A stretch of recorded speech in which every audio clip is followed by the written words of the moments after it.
මම ඔබට යෝජනාවක් කරනවා ඔබ එක දෙයක් කරන්න එපා කියලා. මොකද්ද? මැරෙන විදිහ හිතන්න එපා. මම මෙහෙම මැරෙන්න ඕන මෙහෙම මැරෙන්න ඕන කියලා හිතන්න එපා. හේතුව යේනෙහි මඤ්ඤන්ති තතෝ තං හෝති අඤ්ඤතා. යම් ආකාරයකටද හිතන්නේ සිද්ධ වෙන්නේම අන්‍ය විදියකට වෙනස් විදියකට.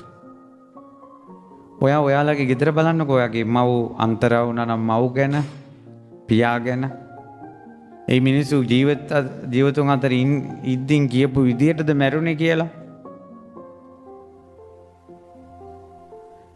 ඒ නිසා මැරෙන විදිය හිතන්න එපා. හැබැයි මෙහිම එකක් තියෙනවා. සාරිපුත්ත මහරහතන් වහන්සේ සියලු ගනුදෙනු ඉවර කළා තිඹිරිගේම පිරිනමම් පෑවා. මං අහන්නේ ඔයා ගනුදෙනු ඉවර කළාද? ඔයා මැරෙනකොට ගනුදෙනු ඉවර කරගන්න. දරුවොත් එක්ක ගනුදෙනු තියාගන්න එපා.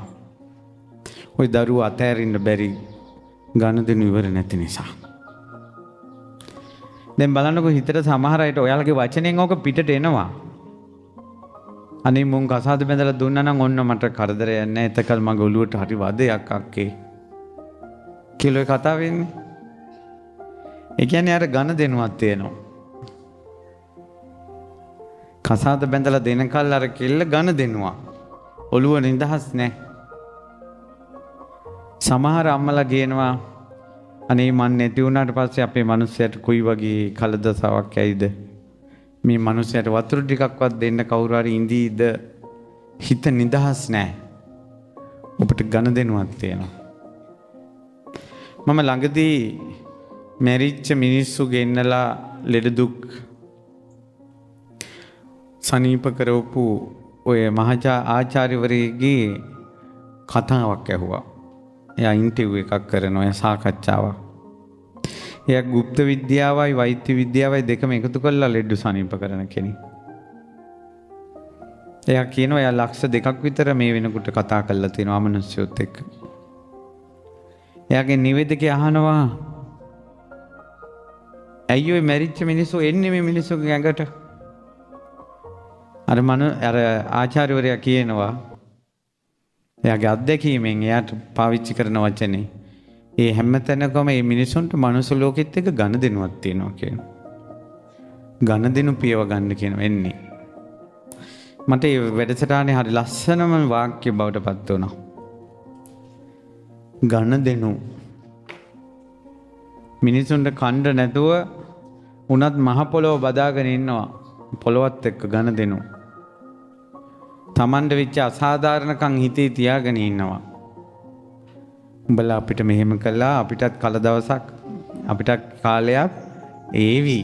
අන්න ගනුදෙනු. නෝන අතෑර ගන්න බෑ, මහත්තයා අතෑර ගන්න බෑ, දරුවෝ අතෑර ගන්න බෑ. ගනුදෙනු. ධර්මයේ අපි අහලා තියෙනවා හේතුඵල ධමයෙන් අටගත්ත සියල්ල නැසී යනවා වෙනසී යනවා ස්ථිර දෙයක් ලෝකේ නැහැ කියලා. ඒත් අපි ගනුදෙනු. ඔබට අවසන් හුස්ම ටික හෙලනකොට මේ ලෝකේ දාලා යන්න බැරි කෙනෙක් හරි දෙයක් හරි තිබ්බොත් ඔබ මේ ලෝකෙට ආයෙනවා. එක්කෝ තිරිසන් සතෙක් විදිහට, එක්කෝ ප්‍රේතෙක් විදිහට, එක්කෝ අමනුෂ්‍යෙක් විදිහට එනවා. ගනුදෙනු ඉවර කරගන්න. දැන් ඔබ බලන්න ඔබ කැමති වෙන්න මැරෙනකොට කිසි කෙනෙක් ප්‍රාර්ථනා නොකරන්න. දැන්ම කල්පනා කරන්නකො මට මේ මැරෙනකොට මේ කිසිම කෙනෙක් මං ආයෙ පතන්නේ නැහැ. මට මෙයා ඕන කියලා. අහවල් වැඩ ටික කරන්න මං ආයෙ එන්න ඕන කියලා එහෙම ප්‍රාර්ථනාවක් නැතුව නිදහසේ දුන්නෙන් පිට වුණ ඊතලේ වගේ ආපස්සට හැරෙන්නේ නැතුව යන්නම යන ගමන යන්න නැත්තම් දරුවන් ඉන්න අම්මලාගෙන් කී දෙනෙක් දරුවෝගෙන් නිදහස් වුණ සිතෙන් මැරෙයිද? කී දෙනෙක් දරුවන්ට බැඳුන සිතෙන් මැරෙයිද? අනේ මුන්ට යන කල දසාව මොකක් වේවිද? අන්න ගනුදෙනු ඉවර වෙලා නැහැ.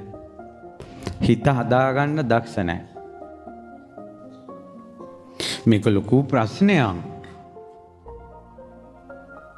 මැරෙන විදිය නෙවෙයි මැරෙනකොට කොයි විදිහට හිත තියෙයිද කියන එක. මොකද මේ හැම දෙයක්ම දාලා යන්න වෙනවා.